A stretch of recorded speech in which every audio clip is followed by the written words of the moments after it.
সাংবাদিক দেখে বলে মিল্টনের ওয়াইফ নাকি পালিয়ে যাচ্ছে। আজকে আমি সেই ব্যাপারটা একটু আপনাদের সাথে ক্লিয়ার করব।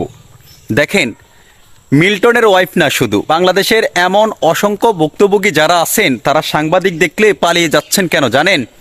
তারা জানেন তারা যদি তিল বলেন সেটাকে তাল বানাবে সাংবাদিক।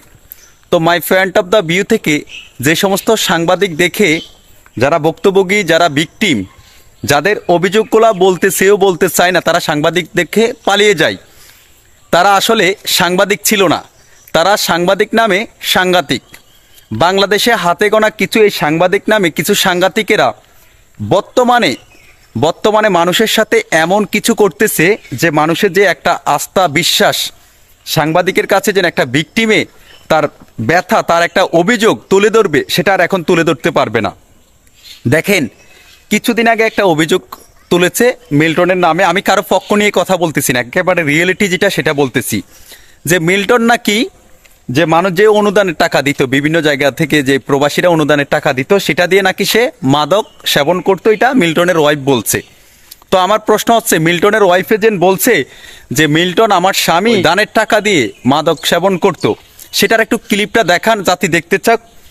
গতকালকে মিল্টনের ওয়াইফকে যখন বিভিন্ন সাংবাদিকেরা প্রশ্ন করতে চায়, সে একেবারেই ওই সমস্ত সাংবাদিকের কাছে তার যে একটা অভিযোগ, তার একটা যে মনের একটা ভাব প্রকাশ, যে তারা কেন এই চক্রান্ত শিকার হচ্ছে, সেটা এখন বলতে চায় না। কারণ তারা বলবে একটা, সাংবাদিক নামের কিছু সাংঘাতিকেরা সেটা মিডিয়ার মাধ্যমে তুলে ধরবে আরেকটা।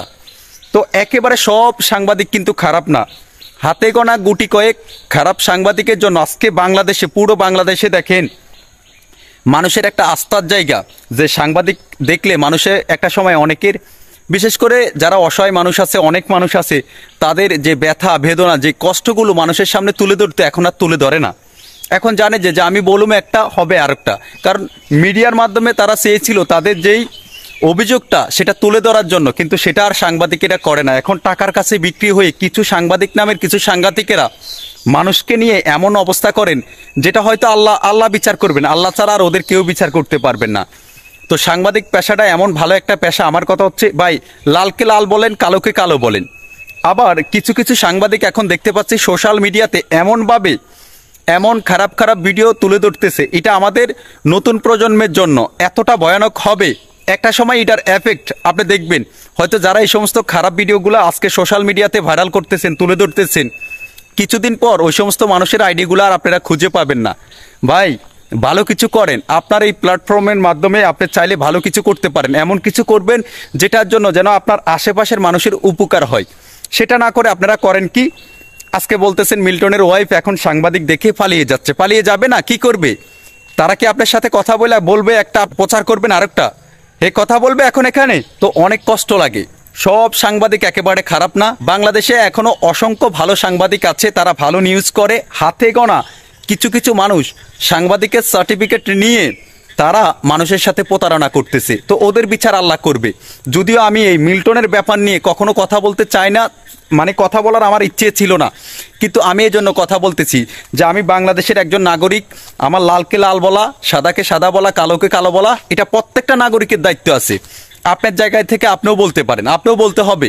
কারণ সাংবাদিক দেখলে মানুষ কেন পালাবে, পুলিশ দেখলে মানুষ কেন পালিয়ে যাবে? কারণ পুলিশের কাছে মানুষের অভিযোগ মানুষ তুলে ধরবে, সাংবাদিকের কাছে মানুষের যে অভিযোগ সেটা মানুষ তুলে ধরবে। এখন সাংবাদিক দেখলে মানুষ কেন পালিয়ে যায়?